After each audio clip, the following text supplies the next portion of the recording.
د تاریخ له زرینو پاڼو.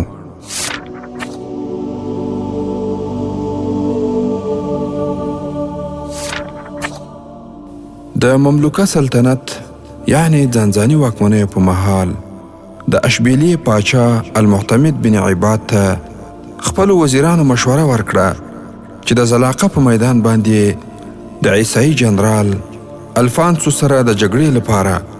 موږ باید د مرابطینو له والي یوسف بن تاشفین څخه مرسته ونه غواړو، ځکه امکان لري چې یوسف بن تاشفین په اشبیلي باندې قابض شي او ستاسو واکمني هم در ختمه کړي.